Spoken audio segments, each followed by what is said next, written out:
আপনারা জানেন আমাদের তফসিল অনুযায়ী আজকে হচ্ছে আমরা মনোনয়নপত্র বাছাইয়ের শেষ দিন। আমরা মনোনয়নপত্র আজকে বাছাই শেষ হবে, আগামী কালকে আমরা মানে প্রাথমিক প্রার্থী তালিকা আমরা প্রকাশ করব। পরের দিন যদি কারো প্রার্থীতা যদি বাতিল হয় তাদেরকে আমরা তাদের এটা আপিল করার আমরা একটা সুযোগ রেখেছি, তারপরের দিন আমরা সেটাই করব। এরপরে হচ্ছে আমাদের 14 তারিখ চূড়ান্ত প্রার্থী তালিকা আমরা ঘোষণা করব। আমরা ডোপ টেস্ট আমরা করেছি, তার রেজাল্টের উপরে ভিত্তি করে আমরা সেটাও যাচাই বাছাইয়ের মধ্যে আমরা অন্তর্ভুক্ত করেছি।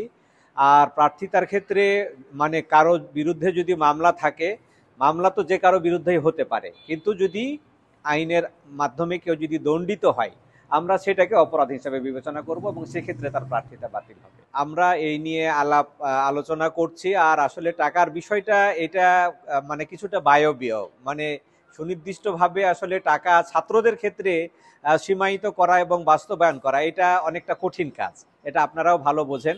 তবে বিষয়গুলো আমরা আমাদের আলোচনার মধ্যে আছে, পর্যালোচনার মধ্যে আছে। আমরা চূড়ান্ত প্রার্থী তালিকার মাধ্যমে যেটা আমরা প্রচারণার সময় আমরা যখন ঘোষণা করব সেই সময় এ ব্যাপারে আমরা একটা ফাইনাল ডিক্লারেশন দিব ইনশাআল্লাহ।